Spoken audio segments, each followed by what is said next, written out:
우리의 믿음이 있다, 또 믿음이 좋다, 또 믿음이 참 훌륭하다, 이런 말들을 하는데, 그럼 믿음이 좋다, 믿음이 훌륭하다, 이것을 어떻게 알 수 있을까?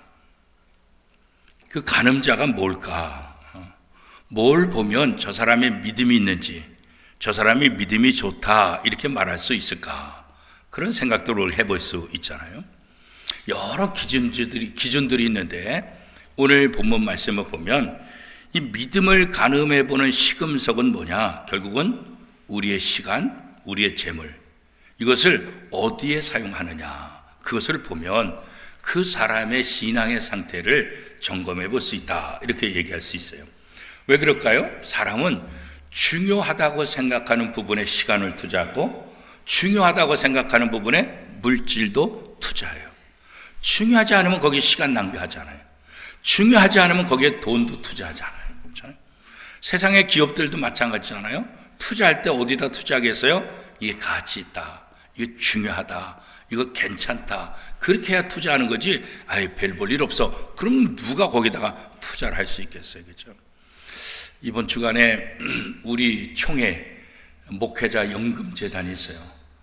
지금 자산이 한 6천억 정도 되고, 우리나라 모든 교단에서는 우리 교단이 제일 잘 되고 또 앞장서서 시작했고, 굉장히 다른 교단 목회자들이 부러워해요. 근데 문제는 뭐냐면, 이 연금재단에 이사로 들어가신 분들이 투자를 잘못해가지고 엄청나게 손해를 입혔어요. 많은 손해를 입혀요. 그리고 책임도 안 졌어요. 그래서 그 연금재단 이사 끝나가면 그냥 나가고, 또 나중에 어제 제가 제천에서 이제 연금재단 정책 이렇게 협의회 거기 참석을 했었는데, 그래서 그 당시 사람들이 돈을 그렇게 많이 손실을 입히고 잘못 투자했는데도 책임을 안 지고, 그래서 이제 지금에 와서야 그런 문제점들을 제기하고 막 고소도 하고 또 구속당하는 사람도 있고, 근데 그 금액이 어마어마한 금액을 손실시킨 거예요. 말도 안 되는 일을 하는 거예요.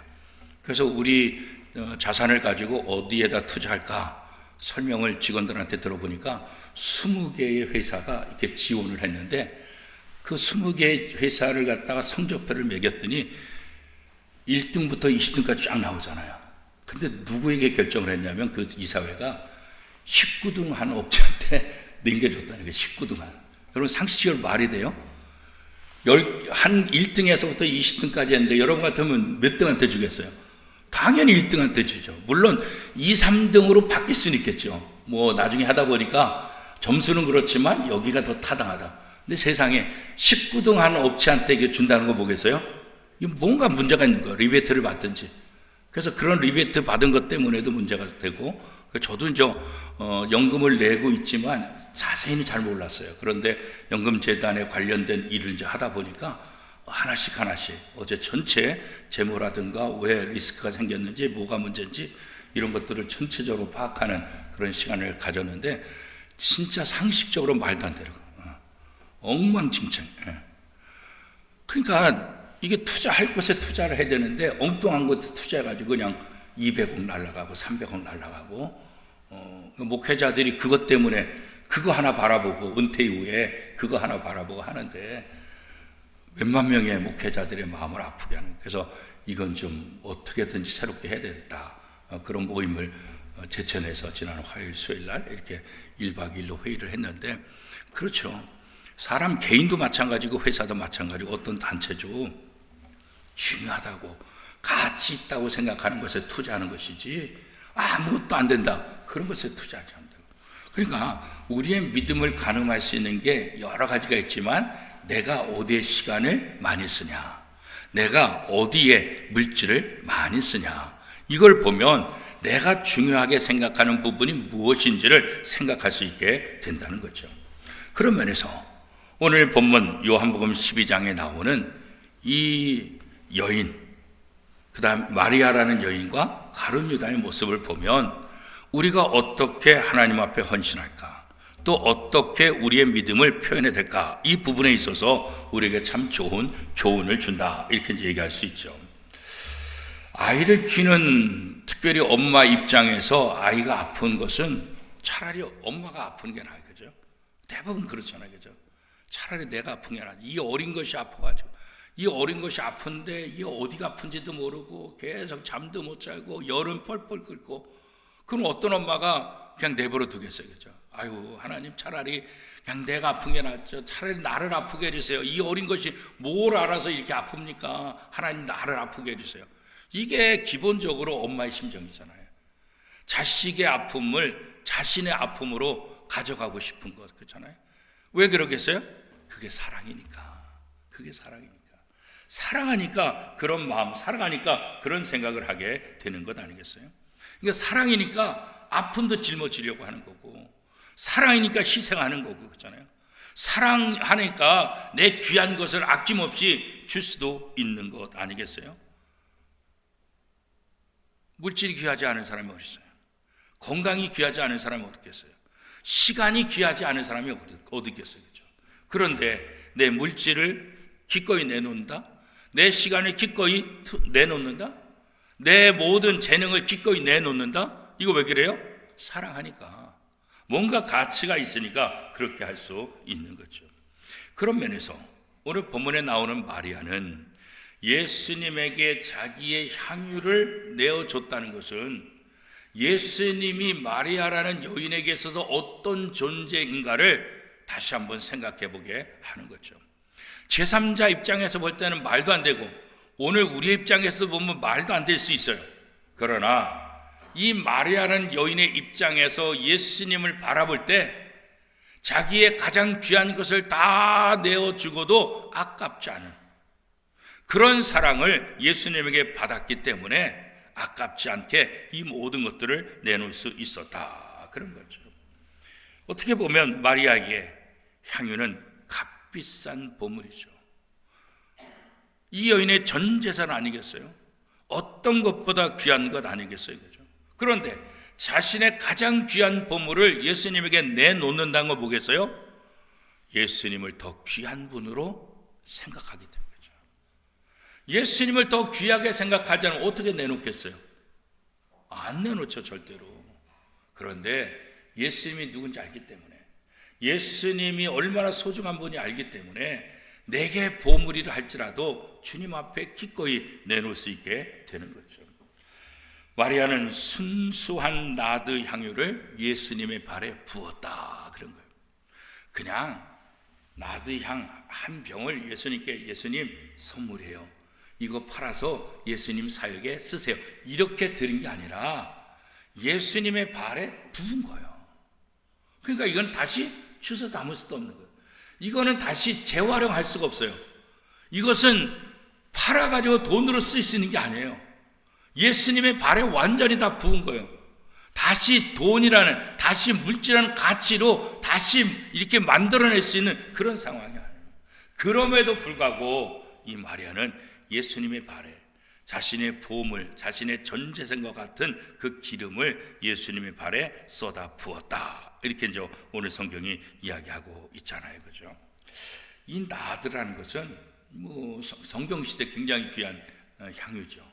인도에서 생산되는 아주 귀한 기름으로 그렇게 소문나 있었고, 나드 식물의 뿌리와 꽃대에서 추출한 것으로 정말 그 당시는 정말 귀하고 귀한 거다. 그래서 이 그렇게 귀하고 귀한 거, 남들이 가질 수 없는, 남들이 제대로 구할 수도 없는 이 귀한 것들을 예수님의 발에 아낌없이 붓고, 그 다음에 어떻게 했어요? 자기의 긴 머리털을 가지고 예수님의 발을 닦아줬다는 거예요. 이걸 지켜보는 다른 사람들의 입장에서 보면 어떨까요? 저 여자 저 제정신인가? 이런 생각하지 않겠어요? 혹시 미친 거 아니야? 미치지 않고서 어떻게 저런 일을 할 수 있어? 이런 생각을 할 수 있지 않겠어요, 그죠? 자, 3절 말씀 우리 같이 한번 읽어보겠습니다. 3절 시작. 마리아는 지극히 비싼 향유 곧 순전한 나드 한 근을 가져다가 예수의 발에 붓고 자기 머리털로 그의 발을 닦으니 향유 냄새가 집에 가득하더라. 우리가 향수라는 건 이렇게 한 방울 두 방울만 떨어져도 냄새가 많이 나잖아요. 그런데 한 근을 갖다가 부었으니 얼마나 냄새가 진동이 나겠어요, 그죠? 제가 신방하면서도 종종 이 본문을 이용해서 예수 믿는 사람들은 이렇게 향유 냄새가 먼 주변에 퍼지는 것처럼 우리 예수 믿는 사람들이 예수의 냄새를 이렇게 풍겨야 되지 않겠냐, 이렇게 이제 신방하면서 설교할 때가 있었는데, 이 한 근을 쏟아 부었으니 그 지역이 난리가 난 거죠. 그죠? 이 정도로 이렇게 비싼 보물을 예수님의 발에 부었다. 이 말은 결국 뭐겠어요? 예수님을 향한 이 마리아의 헌신, 예수님을 향한 이 마리아의 마음이 어느 정도 되는지, 자기에게 값비싼 것을 아낌없이 드릴 수 있을 정도로 예수님을 그렇게 존경하고 예수님을 그렇게 귀하게 여겼다는 그런 증거가 되지 않겠어요? 그죠? 오늘 우리도 마찬가지예요. 주님을 사랑하면 주님을 위해서 아낌없이 내 것을 드릴 수가 있죠. 드리지 못하는 이유가 뭘까요? 사랑이 부족하기 때문에. 오늘 원로 목사님하고 제가 어렸을 때 다녔던 모교회, 부천에 있는 오정교회 장로님 부부가 오셨어요. 부천 오정교회는 내년이 100년 된 교회예요. 그러니까 부천에서 가장 오래된 그런 교회예요.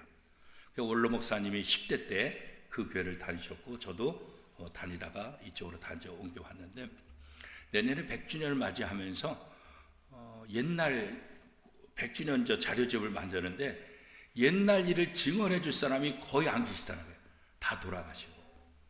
그래서 이제 원로 목사님이 제일 그나마 그 당시에 70년 전 상황, 그 상황, 또 70년 전에 중학교, 고등학교 다니면서 또 들었던 이야기들, 이것들을 증언해 주신 사람이 지금 거의 없다는 거예요. 한 분 계신데 치매가 걸리셔가지고 이게 잘 안 되시고, 대부분은 말씀을 잘 못하시는 그런 부분이어서, 그래서 이제 장로님 부부가 찾아와서 녹음하면서 이렇게 쭉 얘기를 하는데, 그 중에 한 장로님 얘기를 하시더라고요.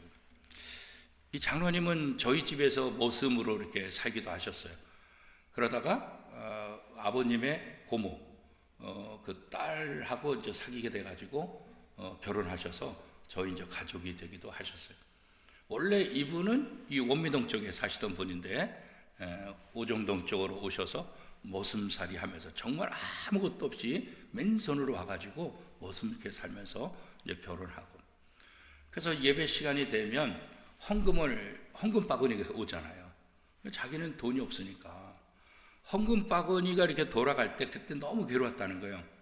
그래서 그냥 이렇게 조는 척하고 눈 감고 그렇게 했다는 거예요. 너무 그때가 이제 너무 마음이 아프다는 거예요. 그래서 이제 부인 권사님이 돌아가셨는데, 그 부인 권사님이 돌아가시면서 내가 그런 과거 어렸을 때 그런 생각을 했는데 어떻게 하면 내가 하나님 앞에 이렇게 표현할 수 있을까? 그래서 부인 권사님이 돌아가신 다음에 땅 갖고 있는 200평을 교회에다가 헌물했다는 거예요. 그런데 그게 일반 대지가 아니라 이게 농사 짓는 그 농지였었나 봐요. 그러니까 농사를 짓지 않는 사람에게는 줄 수가 없는 거예요. 그러니까 교회가 농사를 짓지 않으니까 줄 수가 없는 거예요. 그래서 이제 그 장로님이 아버님 원로 목사님 찾아오셔서 어떻게 쓰면 좋을까? 그래서 그러면 그러지 말고 현금화해서 드리면 된다. 그러다가 이번에 그쪽 대장동 그쪽이 다 개발이 됐잖아요. 거기에 이제 수용이 된 거예요. 그래서 그 수용하고 세금하고 하니까 한 2억 몇천만 원이 이제 남았다는 거예요. 그래서 그거를 헌금했다는 거예요. 그래서 오늘 오신 장로님이 그 이야기를 듣고 오늘 전해 주신 거예요. 그래서 과거에 자기가 하나님 앞에 드리고 싶었는데 너무 가난해서 드릴 것이 없어서 헌금 시간만 되면 그냥 조는 척하고 눈을 돌리고 이랬던 모습. 그래서 마지막에 권사님 만나서 이렇게 좀 나름대로 그래도 지금은 이제 잘 사셨는데 내가 어떻게 하면 좋을까? 그래서 그거를 내가 드린다고. 그러면서 그 오늘 오신 분이 그거 드리는 게 쉽지 않을 텐데요. 자식들도 있어가지고 자식이 또 반대하기도 했다 그러더라고요. 자식들, 아들이 있고 딸이 제가 잘 아는 친척이니까. 그런데도 그 마지막에 그렇게 드렸다는 거예요. 그러면서 교회를 위해서. 그래서 지금 저 교회 100주년 기념 조직들을 했는데 거기에 이제 참여를 하시게 됐는데 그랬다는 거예요. 앞으로 모임할 때마다 밥은 내가 다 살게. 밥은 내가 다 살게. 그래서 마지막으로 내가 또 하나님 앞에 할 수 있는 것, 교회 할 수 있는 것이 무엇인가, 내가 할 수 있는 것 할게. 그렇게 했다고 후배 장로가 와가지고 오늘 얘기해가지고 그 감동의 이야기를 또 뭐 하여튼 옛날 웃긴 얘기도 많이 들었고 또 아픈 얘기도 많이 들었고, 저도 또 50몇 년 전 그때 뭐 유치부 어린아이로서 다녔을 때 그때 모습들이 많이 기억나게 되는데, 그래서 그 장로님의 얘기를 들으면서 교회를 사랑하니까 사실 매덕이라는 게 이게 부자에게는 뭐 별거 아니지만 이 매덕을 2억 몇천만 원을 헌금한다는 게 쉽지 않잖아요, 그죠? 또 자식들이 반대하는데, 그런데도 불구하고 교회에다가 아낌없이 헌금을 하셨다. 이 얘기 듣고 나니까 그렇구나. 100년 된 교회를, 그렇게 수십 년 다녔던 교회를 사랑하는 그 마음 때문에 아낌없이 그것을 드릴 수 있지 않았을까? 그렇지 않으면 어떻게 그걸 드릴 수가 있겠어요, 그죠? 오늘 마리아도 그런 거 아니겠어요, 그죠? 주님이 누군지 아니까, 주님에게 받은 사랑이 얼마나 큰지 아니까, 그러니까 자기의 전 재산을 아낌없이, 그죠? 예수님의 발에 부을 수 있었던 거죠.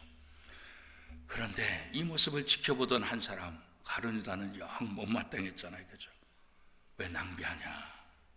그게 돈이 얼만데, 그것을 팔으면은 얼마나 많은 가난한 사람을 도울 수 있는데, 그렇게 얘기를 하고 있잖아요, 그죠? 그런데 오늘 본문은 사도 요한이 그것을, 이 가룟유다의 마음을 어떻게 표현하고 있습니까? 4절, 5절, 6절 우리 같이 한번 읽어보겠습니다. 시작. 제자 중 하나로서 예수를 잡아줄 가룟유다가 말하되 이 향유를 어찌하여 300데나리온에 팔아 가난한 자들에게 주지 아니하였느냐 하니, 이렇게 말하면 가난한 자들을 생각함이 아니요 그는 도둑이라. 돈꾀를 맞고 거기 넣는 것을 훔쳐 가밀어라. 결국은 욕심 때문에 그런 거예요. 결국은 진짜 가난한 사람을 돕고자 하는 그런 마음이 아니라, 그렇잖아요? 선한 것이 아니라 돈에 대한 욕심, 돈에 대한 욕심 때문에 그랬다. 오늘 성경이 그렇게 이야기를 하고 있잖아요. 300데나리온 되는 것, 1데나리온이 하루의 품삯이에요. 이거 어마어마한 금액. 1년치의 연봉, 노동자의 1년치의 연봉에 되는 그런 금액, 이 쉬운 게 아니잖아요, 그죠? 어마어마한 금액이 있잖아요, 그죠? 결국 유다는 이 탐욕 때문에 예수님을 배신하게 되고, 또 이 여인을 향해서도 비난하고 책망하는 것은 결국 진짜 가난한 사람을 돕기 위한 그런 방법 때문에 한 것이 아니라 돈에 대한 욕심 때문에, 이 탐욕에 사로잡혀서 그랬다. 그렇게 얘기를 하잖아요, 그죠? 재물을 욕심내면 우리의 신앙도 잘못되고 주님도 외면하게 되는 거예요. 마리아의 행동을 비난한 이 가룟유다, 바로 그거예요. 그는 바로 이 탐욕 때문에 결국 예수님까지 팔아 버리게 되었던 것 아니겠어요, 그렇죠? 가룟유다가 마리아를 꾸짖지 않으시는 예수님의 모습을 보면서도 또 화가 났을지도 모르겠어요. 아니, 예수님 지금 생각이 있으세요? 이 돈이면 지금 얼마나 많은 일을 할 수 있는데 어떻게 이 여인이 예수님의 발에 이것을 쏟는데 그걸 제지하지 않고 어떻게 그것을 허락하고 그것을 내버려 두십니까? 그리고 왜 꾸짖지 않으십니까? 이게 돈이 얼만데.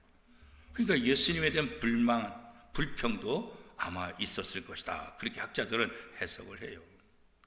결국 예수님과의 관계도 이 돈에 대한 욕심 때문에 무너지게 되는 거예요. 성경에 보면 부자 청년이 예수님을 찾아오는 내용이 있잖아요. 어떻게 하면 영생을 얻을 수 있겠습니까? 이 부자 청년은 남들이 보더라도 굉장히 반듯한 청년이었어요. 부자인데 반듯하게 산다, 이게 그 당시에 쉽지가 않아요. 예수님께서도 천국에 들어가는 것이 마치 낙타가 바늘기 들어가는 것보다 어떻게 해요? 더 어렵다. 부자로서 예수를 잘 믿는다는 거, 이게 쉽지 않다고. 근데 부자 청년이 예수님에 와서 어떻게 하면 영생을 얻을 수 있습니까? 물었는데 이 청년은 모든 부분에 완벽한 청년이죠. 하나님의 계명도 잘 지키려고 노력했던 사람. 인간적으로 생각해도 종교적으로 생각해도 거의 완벽한 그런 청년이었다. 성경으로. 어떻게 보면 그 당시 굉장히 매력적인 모델이 되는, 샘플이 되는 그런 청년이었다. 이렇게 얘기할 수 있죠. 그런데 예수님께서 너 율법 지켰냐? 예, 다 지켰어요. 네 재산을 팔아서 가난한 자들에게 나눠주라. 그랬더니 부자기 때문에 근심하며 예수님을 떠나갔더라. 그런 거예요. 모든 부분에 완벽했는데 물질 부분에 있어서는 이게 용납이 안 되는 거죠. 이 부자 청년만 그랬을까요? 오늘 우리도 다 그렇잖아요. 그죠? 제 친구가 풍기에서 이렇게 목회를 하는데 지금은 이제 다른 교회로 갔는데 교회를 건축하게 됐어요. 그래서 교회를 건축했는데 성도님들이 헌금을 하는데 한 연세가 많으신 은퇴 권사님이 헌금을 1억을 하신 거예요. 1억을. 그래서 이 목사님도 놀라고, 그래서 하여튼 성도님들이 잘 해줘서 교회를 아주 크게 잘 건축을 했어요. 그런데 얼마 후에 이 은퇴 권사님의 자녀들이 담임 목사님을 찾아온 거예요. 목사님, 저희 어머니가 헌금을 1억을 하셨다면요, 그 우리 어머니가 연세가 많아서 공을 하나 잘못 친 겁니다. 1억이 아니라 1,000만 원을 쓴다 그런 걸 공 하나를 잘못 쳐가지고 1억을 그렇게 작정하시고 하신 것입니다. 그랬다는 거예요. 그때 어머니가 그 소리를 듣고 자식을 불러놓고 내가 니네들이 그럴 줄 알고 한글로 1억이라고 썼다. 그렇게 너희들이 그럴 줄 알아서 내가 아랍에서 찾아내고 한글로 1억이라고 썼다. 그렇게 얘기했다. 그러니까 이 재물 앞에 쉽지 않아요. 그 어머니가 정신이 이상하다고 그렇게 말을 하면서 그 돈을 다시 받아가려고 하는 자녀들. 자녀들이 교회 안 다니냐? 교회 다녀요. 교회 다님에도 불구하고 어머니 한 그거 대해서 어머니 말도 안 돼요. 지금 마리아에 대해서 가룟유다가 한 것과 똑같은 거죠. 이게 돈이 얼만데? 이 금액이 얼만데? 너 정신이 있냐? 그런 것 아니겠어요, 그렇죠? 부자 청년도 재산이 많기 때문에 근심하며 갔더라. 그렇게 말씀하고 있잖아요. 모든 부분에 완벽하다 할지라도 이 물질 부분. 그래서 감리교 창시자는 웨슬레 목사는 그랬잖아요. 호주머니가 회개해야 진짜 회개다. 그런 말 했잖아요. 호주머니가 회개해야. 그 뭐겠어요? 돈. 이 물질 부분에 깨끗해야 온전한 믿음을 가진 자다. 그것이 온전한 회개다. 그렇게 이제 이야기를 하고 있잖아요. 그죠? 그래요. 돈에 대한 우리의 욕심. 하나님은 누구보다도 우리의 그 마음을 다 알고 계시죠. 그 부자 청년은 결국은 예수님보다 자기의 재산, 돈을 더 사랑한 사람이다. 성경은 그렇게 평가를 하고 있죠. 마리아는 주님을 향한 사랑이 가득했기 때문에 이 값비싼 향유도 아낌없이 드릴 수 있었다. 그러나 욕심이 가득했던 유다는 어때요? 그것을 자랑하고 칭찬하고 귀하게 생각하는 것이 아니라 비난하고 책망하고 불평을 하는 모습으로 나타나고 있잖아요. 똑같은 사건에 대해서 어떤 반응을 하느냐, 그런 거잖아요. 그죠? 오늘 우리도 마찬가지예요. 교회 안에서도 다른 사람이 헌신하고 다른 사람이 열심히 하고 다른 사람이 뭐 하는 것에 대해서 비난하면 안 되겠죠. 다 자기 나름대로의 하려는 일들이 있어요. 그죠? 물질이 복이냐, 물질이 은사냐. 그래서 이 부분에 대해서 한국교회 이제 여러 얘기들이 있는데, 저 이제 장신대 선배이기도 하시고 또 한국교회 유명한 목사님이신 그 김동호 목사님이 아주 말씀을 잘하신 것 같아요. 물질은 복이 아니다 은사다. 그렇게 이제 표현했어요. 물질을 복으로 생각하면 나만 쓰는 거예요. 내가 받은 복이니까 나로 쓰는 거예요. 근데 물질을 은사로 생각하면 뭐예요? 이거는 활용해야 되는 거예요. 나누는 거예요. 은사는 써야 되는 거예요. 복으로 생각하면 내 것이라고 생각해요. 은사라고 생각하면 나눠야 되는 거예요. 하나님이 내게 주신 은사는 뭐예요? 그 은사를 활용하라고 준다는 거예요. 그래서 저도 오래전에 그 김동호 목사님이 물질은 복이 아니다 은사다 이렇게 표현하는 부분에 대해서 여러분이 반대하는 부분들도 그런 분들도 있겠지만 저도 볼 때 그거는 한국교회 성도들에게 바른 가르침이 될 수 있겠다. 물질을 복으로 생각하게 되면 기복주의로 빠져가니까. 그런데 물질을 은사로 생각하면 하나님이 내게 주신 것은 나를 통해서 나는 통로고 나를 통해서 또 다른 곳으로 흘러가게 하는 것. 그러니까 이 물질에 대해서 우리가 어떤 생각을 하느냐, 이것은 우리의 신앙생활에 있어서 굉장히 중요한 거예요. 그래서 교회 안에서도 또 어떤 분들이 그러니까 은사니까 어떤 분은 주방에서, 어떤 분은 차량, 어떤 분은 또 찬양대, 어떤 분은 또 교사, 어떤 분은 또 이런저런 교회에서 은사별로 다 하잖아요, 그죠? 그러니까 헌금을 하는 것도 하나의 은사로 생각해서 내가 전도 못하지만 전도할 수 있도록 전도 헌금을 내고, 또 비품을 사는데 나는 다른 일 못하니까 내가 비품을 사는데 헌금하고, 그것도 은사라는 거죠. 그래서 교회 안에서 각양다양한 사람들이 자기의 은사를 활용하고 사용할 때 우리가 왜 그러냐 비난하고 뭐라고 하기보다는 오히려 칭찬하고 격려하고 감사하고 존중해주는, 그래서 우리가 우리의 생각에서 판단하게 되면 가룟 자처럼 될 수 있어요. 가룟 자 입장에서 보면 왜 그러냐고, 그거 아까운데 그거 막 이럴 수 있잖아요. 다른 성도들이 하는 행동을 내 입장에서 보면 불평이 나오고 비난할 수 있어요. 내 입장에서 판단하는 것을 보류해야 돼요. 마리아는 마리아 입장에서 하는 거예요. 나는 내 입장에서 하는 거예요. 비난하지 말고 오히려 그것을 존중해주고 인정해주는 것. 그럴 때 서로에게 도움이 되고 서로에게 시너지 효과가 나타날 수 있게 된다는 거죠. 그래서 우리가 교회 안에서도 다른 사람의 헌신과 다른 사람의 이렇게 모든 존중하는 것에 대해서 우리도 감사하는 마음을 갖고 기쁜 마음을 갖는다는 것, 그리고 모든 사람들의 그 헌신은 마땅히 존중받아야 된다는 것을 이 마리아와 가룟 유다의 모습을 통해서 우리에게 다시 한번 교훈을 해주고 있는 거죠. 예수님은 이 가룟 유다에게 마리아를 괴롭게 하지 말아라 그렇게 오히려 말하죠. 가룟 유다 입장에서는 이 여인을 꾸짖어 주기를 바랬는데 오히려 자기에게 이 여인을 괴롭게 하지 말아라.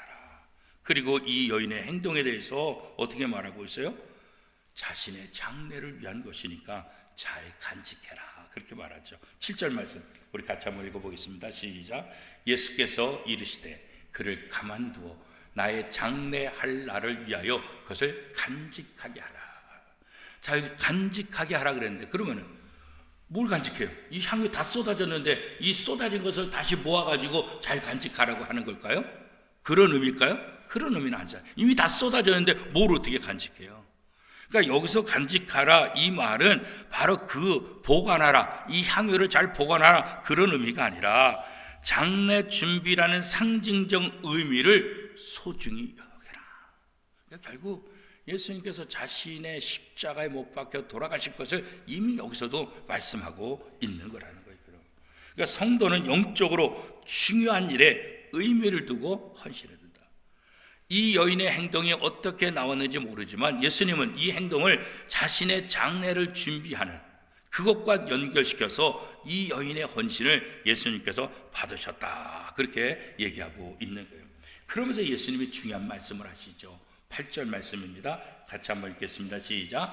가난한 자들은 항상 너희와 함께 있거니와 나는 항상 있지 아니하리라 하시니라. 그러니까 가난한 사람을 왜 돕지, 왜 가난한 사람을 돕지 않고 예수님에게 쏟아붓냐 막 이렇게 지금 가룟 유다가 난리친 거 아니겠어요? 그러니까 예수님께서 하신 말씀은 뭐겠어요, 그죠? 예수님께서 이 땅에 계시는 기간이 얼마 되지 않는다. 예수님에서 헌신할 시간이 그렇게 많지 않다는 거. 왜? 예수님 십자가 못 박혀 돌아가시기 때문에 그죠. 그렇기 때문에 마리아가 예수님께 드린 헌신이 잘못된 것이 아니라는 것을 예수님께서 가룟 유다에게 다시 한번 알려주고 있는 거예요. 보다 더 중요한 것은 예수님과 어떤 관계를 가지고 있느냐, 예수님과의 관계가 어떤 것이냐에 따라서 우리의 행동이 달라질 수밖에 없다는 것. 그리고 하나님이 우선이라는 것. 인간적인 생각과 인간적인 방법이 우선이 아니라 하나님을 생각하는 것, 하나님을 사랑하는 것이 먼저다. 그 다음이 이웃사랑이다. 너희는 먼저 그의 나라와 그의 의를 구하라. 그리하면 이 모든 것을 더하여 주시리라. 그것이 뭐겠어요? 기도할 때 무엇을 먹을까, 무엇을 입을까, 무엇을 마실까 염려하지 말아라. 너희가 먼저 하나님과 하나님의 나라를 구하면 이 모든 것 더해준다. 하나님을 먼저 생각하면, 하나님을 위해서 헌신하면 너에게 필요한 모든 것 내가 다 보너스로 주겠다. 이 약속 아니겠어요? 그죠? 그러니까 하나님을 사랑하는 것이 먼저 우선순위라는 것, 이것을 다시 한번 또 우리에게 얘기해 주고 있는 거예요. 자, 마태복음 22장 37절에서 40절까지 보면 예수님께서 이렇게 말씀하세요. 예수께서 이르시되 내 마음을 다하고 목숨을 다하고 뜻을 다하여 주 너의 하나님을 사랑하라 하셨으니 이것이 크고 첫째 되는 계명이요 둘째도 그와 같으니 내 이웃을 내 자신과 같이 사랑하라 하셨으니 이 두 계명이 온 율법과 선지자의 강령이니라. 먼저 할 것은 뭐예요? 첫째가 뭐예요? 주 하나님을 사랑하라는 거예요. 하나님 사랑이 먼저라는 거예요. 이웃 사랑이 먼저가 아니라 하나님 사랑, 그리고 그 다음이 이웃 사랑이다. 순서를 우리에게 다시 한번 이야기해 주고 있는 거예요. 다른 모든 것들도 마찬가지예요. 예수님이 나사렛 집에 머무실 때 유대인의 많은 무리들이 예수님과 나사렛을 보기 위해서 모여들었다. 9절 말씀 같이 한번 읽겠습니다. 시작. 유대인의 큰 무리가 예수께서 여기 계신 줄 알고 오니 이는 예수만 보기 위함이 아니요 죽은 자 가운데서 살리신 나사로도 보려 함이로라. 예수님께서 나사로 집에, 지금 향유를 부은 이 집에 바로 나사로 집이잖아요, 그죠?